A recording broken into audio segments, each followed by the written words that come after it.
Hello everyone, welcome back to HM Chemistry channel. Today we are going to take the second part of chemical equilibrium. First part it is already done. Relationship of Kp and Kc it is done. First of all I want to say sorry and due to my health condition I am not able to upload the videos on the regular basis. तो इतने time का gap पड़ गया and बहुत सारे बच्चों के messages आए हुए थे कि upload the videos and thank you so much for your concern. तो स्टार्ट करते हैं हम सेकंड पार्ट। और जो भी इस चैनल पे नए हैं, पहली बार वीडियो को देख रहे हैं, I am requesting you all, जिन्होंने चैनल को सब्सक्राइब नहीं किया प्लीज चैनल को सब्सक्राइब कर दीजिए और वीडियो अगर पसंद आती है तो एट द एंड लाइक और शेयर का बटन जरूर प्रेस करिए। तो we are going to start the reactions. We done Kp and Kc. Here I will give you the tricks for Kp and Kc numericals. Kp and Kc numericals. It is very very important. अगर आपने इसको कर लिया तो कोई भी question आ जाए तो that will be very very easy for you and this part is very very important for MCQs also. Master cadre में आने के चांसेस हैं। तो ट्रिक नंबर 1 हम करते हैं, क्या है? Suppose करो if there is any reaction, reactant A is converting into B and at that time we are having equilibrium constant K1. Suppose it is 49 and in the numerical if it is given कि B is converting into A, तो what will be K2? Calculate. अगर कोई ऐसा numerical आ जाए A से B बन रहा है, उस टाइम हमारे पास इक्विलिब्रियम कांस्टेंट K1 है। Now reverse the reaction and find out the K2। तो ऐसे केस में जब हम रिएक्शन को रिवर्स कर देते हैं, रेक्टेंट को प्रोडक्ट और प्रोडक्ट को रेक्टेंट बना लेते हैं, तो K2 क्या होगा? जो फर्स्ट वाला है उसको रिवर्स कर दो। रिवर्स करके आपने क्या करना है? 1/49 डिवाइड कर दो इससे। ट्रिक नंबर 2 क्या है? सपोज करो मेरे पास रेक्टेंट है, A is going to give us B। उस टाइम मान लो K1 हमारा मान लो 10 है। सपोज है, ये कुछ भी मैं आपको वैल्यूज लिख के दे रही हूँ, ठीक है? सपोज किया हुआ है ये सारा कुछ। सपोज K1 इज 10, ठीक है? और मैं बोलूं कि आपने कंसंट्रेशन को डबल कर दिया, तो फाइंड आउट K2 कितना हुआ। तो जितना आपको दिया गया है आपने उसका स्क्वायर कर देना है, दैट इज द आंसर। अगर आप न्यूमेरिकल्स में कंसंट्रेशन को डबल करके सपोज करो पूरी रिएक्शन को 2 से मल्टीप्लाई किया, तो आपके जो K1 है उसका आपने स्क्वायर कर देना है, उससे हमारे पास न्यू कांस्टेंट निकल जाएगा, ठीक है? अगर मान लो मैंने इसका हाफ किया कंसंट्रेशन का, तो K2 क्या होगा मेरे पास? जितना K1 है उसकी पावर का 1/2 कर दो। मतलब जितनी जितनी कंसंट्रेशन से आप उसको मल्टीप्लाई कर रहे हो आपने उसको उसकी पावर पे लेके जाना है। सपोज करो मैंने 3A लिखा होता, 3A से 3B जाता है, तो क्या करती मैं? K1 की पावर क्यूब, ठीक है? तो basically it is 10 raise power n। n मतलब कितना चेंज हो रहा है, n ये वैल्यू थी ना, K1 जितना मेरे पास पड़ा है उसकी पावर n कितना चेंज होगा, उसके हिसाब से आप अपने रेक्टेंट में यूज कर सकते हो। तो this is trick number 1। Trick number 2, अगर आपने रिएक्शन को रिवर्स किया, रिवर्स करने से जो K2 है उसको आपने 1/49, ठीक है, डिवाइड कर देना है ऐसे। अगर ट्रिक नंबर 2 की बात करें तो अगर मान लो मेरे पास रिएक्शन ये थी, मान लो 2 से मल्टीप्लाई करूं तो नया कांस्टेंट उसका स्क्वायर हो जाएगा 2 का।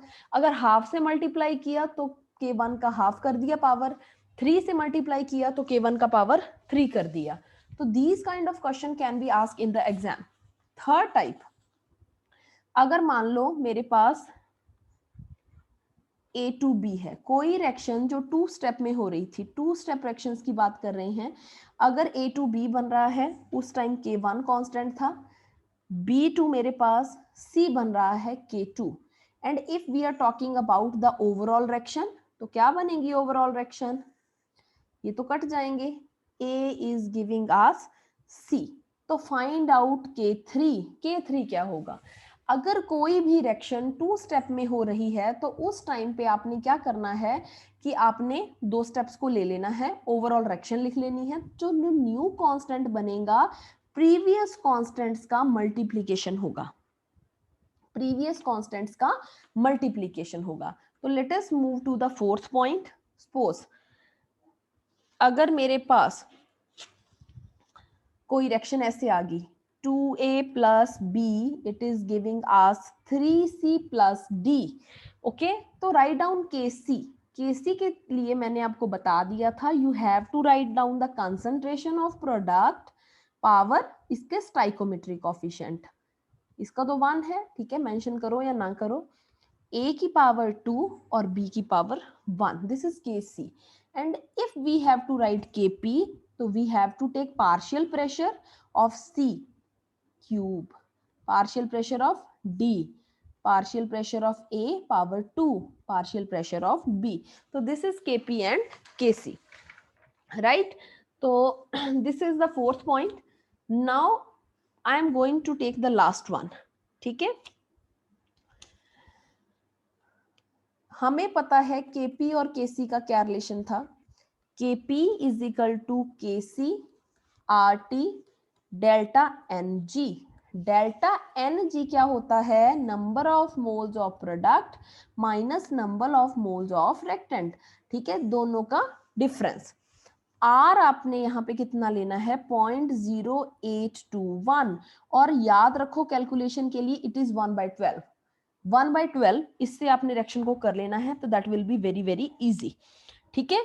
तो इस तरह से आपने रिएक्शंस को प्रोसीड करना है, ठीक है। तो 5 मैंने आपको बता दिए हैं तरीके, तो एक न्यूमेरिकल करके देखते हैं, then it will be easy for you.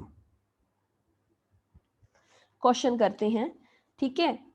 PCl5 दिया हुआ है गैसियस इन अ कंटेनर, ठीक है, और वो डिसोसिएट हो गया इनटू दीज टू। कह रहा है कि A moles of PCl5 are taken in a container,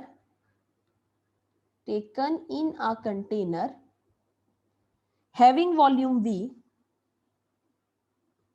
volume दिया हुआ है V, if degree of dissociation जिसको अल्फा से लिखा जाता है of PCl5 दिया गया है X है, and total pressure at equilibrium is P, then calculate Kp and Kc। हमें रिएक्शन दे दी है और बोल दिया कि हमारे पास यहां से डिसोसिएट होके ये दो प्रोडक्ट बन गए हैं, and we have to find out Kp and Kc। तो what will be the relationship, see सबसे पहले आपने लिखना है when time is t0। A mole इसके दिए हुए हैं, मैंने लिख लिया A मोल, ठीक है, A मोल, ठीक है, इसका कोई मोल नहीं था उस टाइम, ठीक।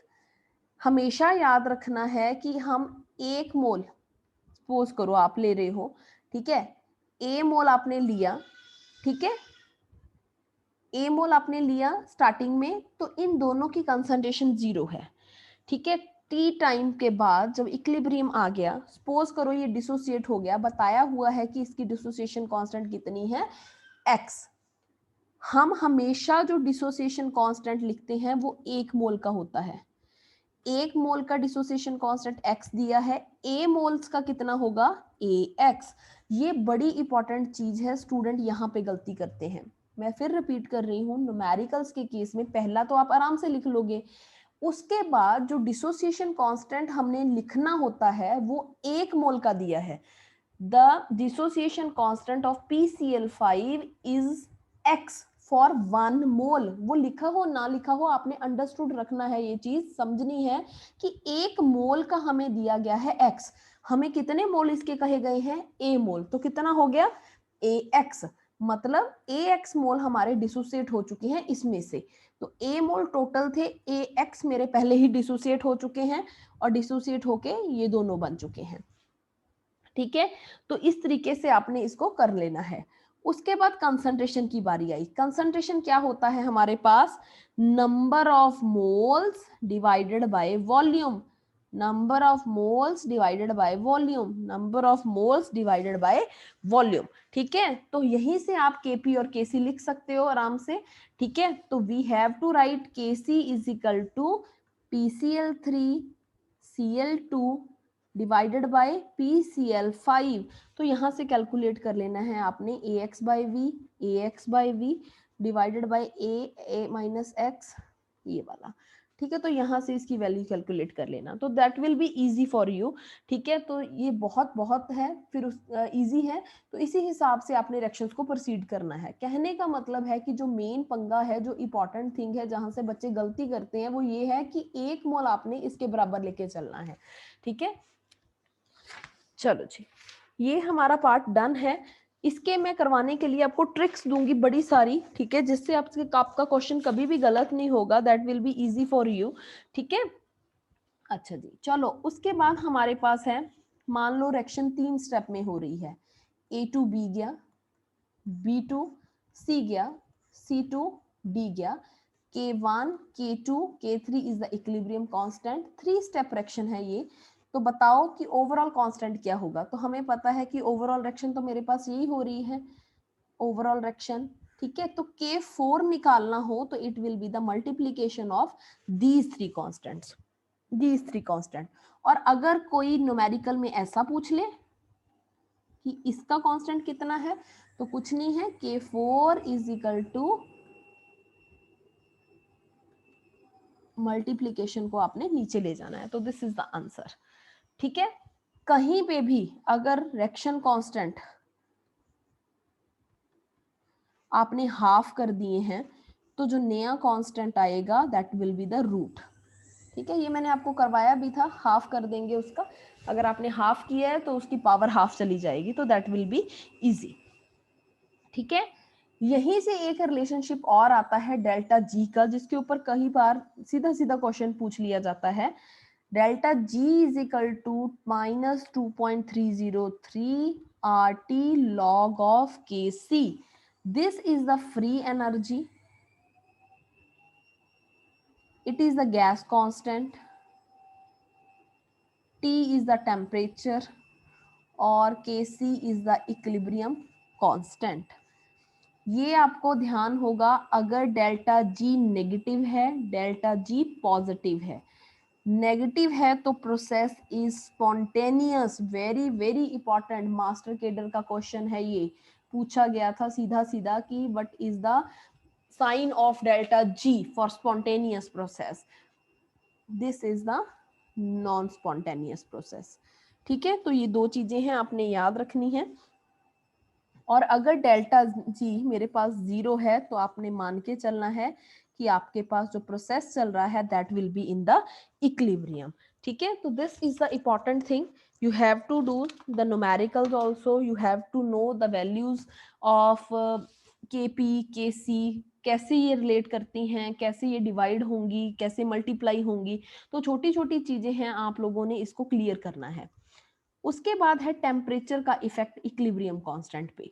तो एक इक्वेशन है, log of K2 by K1 that is equal to delta H upon 2.303 R T2 minus T1 divided by T1 into T2. तो this is the relationship between the equilibrium constant and the temperature. ये दोनों कैसे related हैं।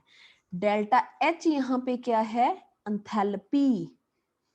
ठीक है, enthalpy change. अगर किसी को कोई इसमें प्रॉब्लम आ रही है तो आप थर्मोडायनेमिक्स से क्लियर कर सकते हो चैप्टर।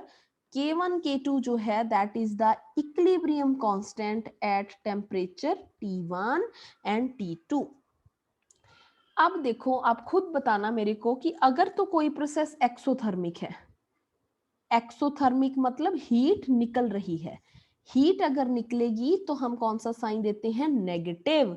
तो अगर ये सारा का सारा प्रोसेस नेगेटिव है, ठीक है, ये डेल्टा एच नेगेटिव है, तो क्या लिखूंगी मैं, log of K2 by K1 is less than 0। ठीक है, तो यहाँ पे मेरे पास ओवरऑल क्या आ जाता है, log of K2 minus log K1 less than 0। तो यहीं से मेरे पास जो K2 है that will be less than K1, ये चीज आ गई। ठीक है। अगर मेरे पास रिएक्शन एंडोथर्मिक है, एंडोथर्मिक में हीट देनी पड़ती है, तो हीट का साइन क्या आता है, पॉजिटिव। तो उस केस में मेरे पास जो K2 है that will be greater than K1। ठीक है, तो this is the two things which is related with the temperature. K1 K2 कैसे होगा। यस, तो दिस इज अ न्यूमेरिकल, जो अभी हमने 4-5 ट्रिक्स बताई थी कि कैसे है। देखो हमें रिएक्शंस दी गई हैं, ठीक है, और ये क्वेश्चन आया हुआ है आईआईटी में। ठीक है, तो NO गैशियस दिया हुआ था, इसके साथ रिएक्ट कर रहा है, NO गैशियस बन रहा है और ये बन रहा है। ठीक है, तो हमसे ये पूछा है कि K1 और K2 का आपस में क्या रिलेशन है।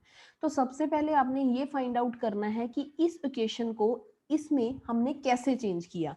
देखो NO गैशियस दिया हुआ है, हाफ इसके साथ रेक्ट करके ये क्या बना रहा था, NO gaseous, sorry NO2 gaseous. ठीक है, NO2 गैशियस। पहली बात तो NO2 यहाँ पे कहाँ पे है, राइट हैंड साइड में, इधर यहाँ पे क्या है, ये लेफ्ट साइड में। तो हमें पहले तो रिएक्शन को रिवर्स करना है। ठीक है, रिएक्शन को रिवर्स भी करना है। अब यहाँ पे ये एक है स्टाइकोमेट्री, यहाँ पे भी एक है, यहाँ पे दो है, दो है, ये इसका मतलब इन्होंने पूरी रिएक्शन को 2 से भी मल्टीप्लाई किया है। ठीक है, तो ध्यान से देखना, पहले तो मैं रिएक्शन को रिवर्स कर रही हूँ। रिवर्स किया अगर मैंने रिएक्शन को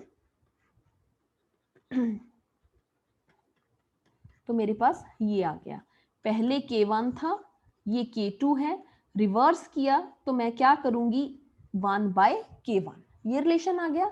अब हमें ये वाली इक्वेशन चाहिए, इसका मतलब कि हम इस पूरी की पूरी इक्वेशन को किससे मल्टीप्लाई कर रहे हैं, 2 से मल्टीप्लाई कर रहे हैं। 2 से मल्टीप्लाई किया तो ही मेरे पास ये वाली रिएक्शन आई ना, सेम जो हमें मांगी है हमसे। तो ये हिट एंड ट्रायल मेथड रहेगा, जिससे आपको खुद देखना होगा कि मेरे पास जो रिएक्शन है किस चीज से मल्टीप्लाई करके, डिवाइड करके, ठीक है, किस चीज से आ रही है। तो this is the answer, option number C is correct. ठीक है, तो in this way you have to find out the results. ठीक है, तो now I am giving you a question. ठीक है, मैं फिर बोल रही हूँ, रिएक्शन सीधी थी, हमने रिवर्स की, रिवर्स करके 2 से मल्टीप्लाई किया, तो जो ट्रिक्स मैंने आपसे बताई हुई हैं उसी से सॉल्व हो गया। अब क्वेश्चन एक आपने करना है, सभी बच्चों ने मेरे को कमेंट सेक्शन में बताना है, ठीक है, कि वीडियो कैसी लगी और समझ आ रहा है या नहीं आ रहा। Equilibrium constant for reaction HI दिया हुआ है gaseous, it is giving us half of H2 gaseous plus half of I2 gaseous is 8, it is given. Then find out equilibrium constant for H2 gaseous plus I2 gaseous, it is giving us 2HI gaseous and it is 64, 1.6, 1/16, D is 1/64। ठीक है, तो this is your homework. ठीक है, आपने बताना है कि हमारे पास क्या कैसे प्रोडक्ट आएगा, ठीक है, क्या बनेगा, कैसे आपने रिएक्शन को प्रोसीड किया। ठीक है, तो this is your work, you have to do the things. तो I am again repeating, this question is very very important, these type of questions can be asked in the exam, this is very very important for, ठीक है, these type of questions are important MCQs for the paper. सारी तरह से करना है कि ये reverse जाएगा, 2 से मल्टीप्लाई किया, मल्टीप्लीकेशन होगी, कैसे है, ये सारी चीजें जो 3-4 बताई हैं आपने पूरा ध्यान रखना है इसका। तो this will be the thing. Last एक चीज और बता के जाती हूँ आपको, जो हमारा के है, ठीक है, वो हमें ये भी बताता है कि प्रोडक्ट ज्यादा स्टेबल हैं या रेक्टेंट ज्यादा स्टेबल है, इस चीज का भी पता चलता है। ठीक है, मैंने बहुत सारे MCQs देखे हैं जो IIT के पेपर में आए हुए थे, तो it will be easy for you. आपने थोड़ा सा रिमाइंड करना है, मान लो रेक्टेंट से प्रोडक्ट बन रहा है, के मेरे पास होगा प्रोडक्ट की कंसंट्रेशन डिवाइडेड बाय रेक्टेंट की कंसंट्रेशन। अगर के इंक्रीज हो रहा है कहीं पे, तो इट मींस प्रोडक्ट की कंसंट्रेशन इंक्रीज हो रही है, रिएक्शन फॉरवर्ड डायरेक्शन में जा रही है, तो प्रोडक्ट मेरा क्या होगा, प्रोडक्ट इज मोर स्टेबल। अगर के की वैल्यू बहुत कम है तो मैं मानूंगी कि तभी कम है क्योंकि रेक्टेंट की कंसंट्रेशन अभी भी पूरी की पूरी ही पड़ी है और रेक्टेंट मेरा ज्यादा स्टेबल था, तभी प्रोडक्ट नहीं बन रहा। ठीक है, दो चीजें हैं, के की कंसंट्रेशन अगर बढ़ रही है तो ही रिएक्शन फॉरवर्ड डायरेक्शन में जाएगी, प्रोडक्ट स्टेबल है। अगर रिएक्शन चल ही नहीं रही तो के भी कम होगा, रेक्टेंट बहुत ज्यादा पड़ा है और रेक्टेंट स्टेबल है। ठीक है, ये दो चीजें हैं। क्वेश्चन कैसे आते हैं पेपर में, सी, मान लो ये चीज दी गई है आपको, दिस इज द एमसीक्यू। ठीक है, हर बार आप कोई भी चैप्टर करो, please do the MCQs along with it. K2 हमें 100 दिया है और पूछा है कि विच oxide is stable, which oxide is stable. ठीक है, कौन ज्यादा स्टेबल है, XO स्टेबल है या XO2 स्टेबल है। देखो मैंने आपको ऊपर बताया हुआ है, यहाँ पे K1 कितना है 10, यहाँ K2 कितना है 100। तो जितना K ज्यादा है उतने ही प्रोडक्ट की कंसंट्रेशन भी ज्यादा है और प्रोडक्ट हमारा स्टेबल है।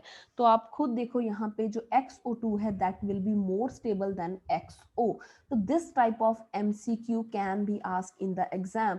तो जितना मर्जी मत्था मार लो, चैप्टर चाहे 50 बार पढ़ लो, पर अगर आपको ये नहीं पता कि क्वेश्चन क्या आएगा, मैंने बहुत बार एक चीज वीडियोस में रिपीट की है, please do the smart work. ठीक है, ऐसे क्वेश्चन पेपर में आएंगे। अगर आपको ये चीजें नहीं क्लियर, पूरा चैप्टर क्लियर है तो उसका कोई फायदा नहीं है। प्लीज MCQ करा करो, साथ में गाइडेंस लो अच्छे से, ठीक है ना। और कोई भी चीज जो इंपॉर्टेंट है पेपर के लिए उसको नहीं छोड़ना।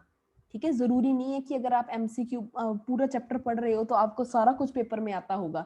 ये चीजें आपको तब आएंगी जब आप MCQs करोगे। जितने MCQs करोगे तब आपको आइडिया चलता जाएगा कि हमारे पास जो है कौन सी चीज कैसे आपने अप्लाई करनी है।